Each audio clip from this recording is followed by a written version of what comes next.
అమరావతి మీద మొదటి నుంచి మీరు మాట్లాడారు. ఇప్పుడు ఎట్లుంది అమరావతి? అమరావతి అభివృద్ధి దిశగా పరుగులు పెడతాందని నేను ఖచ్చితంగా చెప్పగలను. ఆల్రెడీ ఈ ఎక్కడేసిన గొంగలు అక్కడే అన్నట్టుగా కట్టడాలన్నీ ఆపి అప్పుడు ఏ స్టేజ్లో ఉందో మన సినిమాల్లో చూస్తూ ఉంటాం. ఏదైనా నిర్ఘాంతపోయినప్పుడు ఆ గాల్లో విమానం గాల్లో ఆగిపోయినట్టు, రైలు అలా నడిచి రైలు ఆగిపోయినట్టు ఫ్రీజింగ్ షాట్ అంటారు అది. అలాగా ఉన్నది ఉన్నట్టు ఫ్రీజ్ చేసి పడేశారు. ఉన్నది ఉన్నట్టు ఫ్రీజ్ చేయడంతో పాటు కొన్ని రోడ్లను తవ్వుకుని వెళ్ళిపోయారు ఆ లోకల్ ఆ నాయకులు. ఐ థింక్ ఆ పక్క ఏరియా ఎంపీ కూడా ఉన్నారని అంటారు.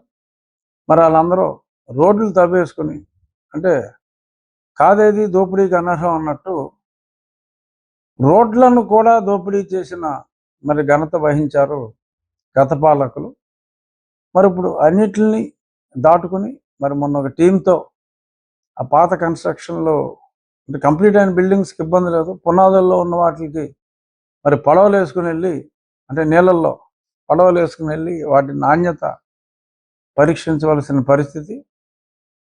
అన్నీ కూడా యుద్ధ ప్రాతిపదికన మరి ఇప్పుడు 15,000 కోట్ల, సరే ముందు గ్రాంట్ అనుకున్నాం, అది సాఫ్ట్ లోను అయినప్పటికీ రాష్ట్ర ప్రభుత్వం మన లిమిట్స్లోకి రాకుండా, ఎఫ్ఆర్బిఎం లిమిట్స్లో రాకుండా కేంద్రం ఆ లైన్ ఆఫ్ క్రెడిట్ అరేంజ్ చేస్తుంది.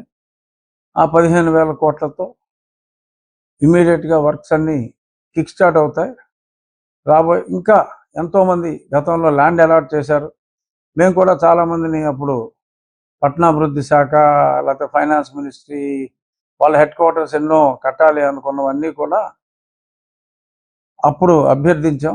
కానీ అప్పుడు రాష్ట్ర ప్రభుత్వం అడ్డుపడింది. ఇప్పుడు అవన్నీ కూడా సుమారు ఒక 121 మందికి అలాట్ చేయడం జరిగింది.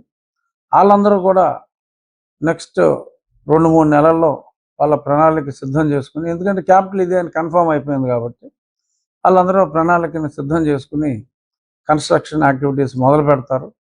కొంత రోడ్ ఇన్ఫ్రాస్ట్రక్చర్ ప్యారలల్గా జరుగుతూ ఉంటే అభివృద్ధి దాని అంతటా అదే వస్తుంది.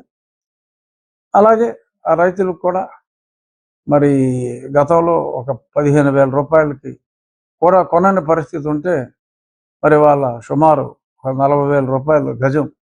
అంటే ప్రజల యొక్క పాజిటివ్నెస్ అక్కడ అర్థమవుతుంది. మామూలుగా మరి అంతా గిరాకీ వచ్చింది అంటే ప్రజలకి ఈ ప్రభుత్వం మీద, చంద్రబాబు నాయుడు గారి మీద ఉన్న విశ్వాసం, ఒకటే రాజధాని అని స్పష్టంగా చెప్పిన తర్వాత మరి అక్కడ రాజధానిలో ప్రజలందరికీ కూడా నమ్మకం కలిగింది. రాష్ట్రంలోని ప్రజలందరికీ కూడా నమ్మకం కలిగింది. దీని ఇంపాక్ట్ పక్కన ఉన్న తెలంగాణలో రియల్ ఎస్టేట్ స్తబ్దతకు వచ్చింది. ఇక్కడ రేట్లు ఆంధ్రాలో పెరుగుతున్నాయి. ఇప్పుడు మూమెంట్ వచ్చింది. అమరావతిలో అయితే 2.5 times పెరిగింది. తెలంగాణలో అయితే నాకు తెలిసి ఒక 10-15% ప్రైసెస్ తగ్గినాయి. సో దీని అంతటికి ఒకే ఒక్క కారణం జగన్ పోవటం, చంద్రబాబు నాయుడు గారు రావటం. సో అమరావతి శరవేగంతో దూసుకుపోవటం ఖాయం.